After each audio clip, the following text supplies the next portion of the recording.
নমস্কাৰ ৰাইজ, আকৌ এটা ভিডিঅ'ৰ সৈতে আপোনালোকক স্বাগতম জনাইছোঁ। আজি হৈছে ভাৰতৰত্ন সুধাগন্ত ডক্টৰ ভূপেন হাজৰিকাদেৱৰ জন্ম শতবৰ্ষ উদযাপন উপলক্ষে প্ৰথমবাৰৰ বাবে আমাৰ মহাবিদ্যালয়ৰ কালচাৰেল ক্লাবৰ উদ্যোগত আমাৰ মহাবিদ্যালয়ৰ প্ৰেক্ষাগৃহত বহুতো ব্যতিক্ৰমী সাংস্কৃতিক অনুষ্ঠানৰ আয়োজন কৰা হৈছে। আৰু এয়া প্ৰথমতে আমাৰ কালচাৰেল ক্লাবৰ সদস্য অৰ্থাৎ মহাবিদ্যালয়ৰ ছাত্ৰীসকলৰ দ্বাৰা নৃত্য পৰিৱেশন কৰা হৈছে।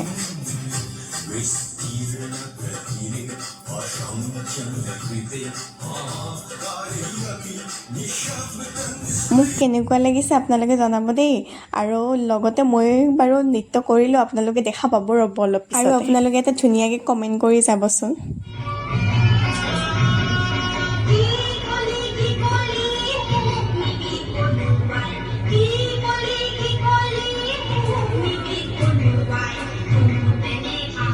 কেনেকুৱা লাগিলে বাৰু আপোনালোকৰ মোৰ নৃত্যটো চাই জনাবচোন দেই। আৰু ইয়াৰ লগতে আমি যিহেতু ভূপেন হাজৰিকাৰ জন্মদিন, সেয়ে আমি কেক কাটিং কৰিলোঁ। এয়া আমাৰ হৈছে প্ৰিন্সিপাল ছাৰ। আৰু আপোনালোকে বেকগ্ৰাউণ্ডত শুনা পাইছেই চাগে, মানুহে মানুহৰ বাবে গীতটি গাইছে। আৰু যিহেতু জন্মদিনটো ভূপেন হাজৰিকাৰ, তেখেতৰ গীতটো গাই গাই আমি কেক কাটিংটো কৰিলোঁ। তাৰপিছতে ৰাইজ দায়িত্বটো মোকেই দিলে নহয় কেক বিলোৱা। তাৰপিছত আৰু কথামতেই কাম, কেকটো বিলাই দিলোঁ চবকে আৰু চবেই খালে। তাৰপিছতে আমাৰ মেইন প্ৰগ্ৰেমটো আহি গ'ল, এয়া অৰ্কেষ্ট্ৰা। আমাৰ ল'ৰাবোৰৰ হেঁপাহ, সিহঁতৰ বহুদিনৰ সপোন, এনেকৈ ধুনীয়াকৈ অৰ্কেষ্ট্ৰা বজালে। ইমান ধুনীয়া হৈছে, মাত্ৰ এদিন প্ৰেক্টিছ কৰি সিহঁতে ধুনীয়াকৈ বজালে। আমি সকলোৱে এনজয় কৰিলোঁ, চালোঁ। আৰু আপোনালোকেও ভিডিঅ'টো শেষলৈকে চাবচোন, একদম মজা পাই যাব। এই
অৱশেষত আমি শেষৰ মুহূৰ্তখিনি আহি পালোঁ।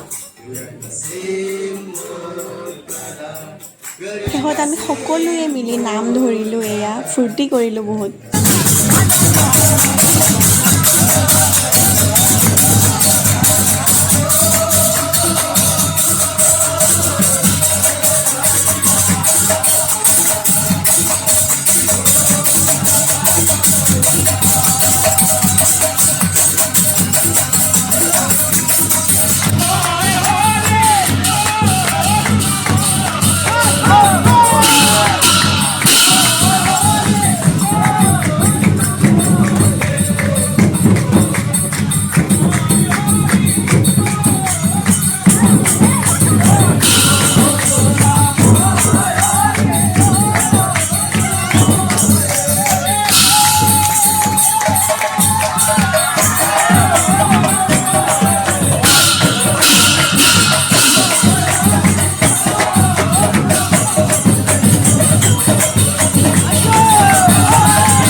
আমাৰ বাৰু এইবিলাক ধেমালি চলিয়ে থাকিব।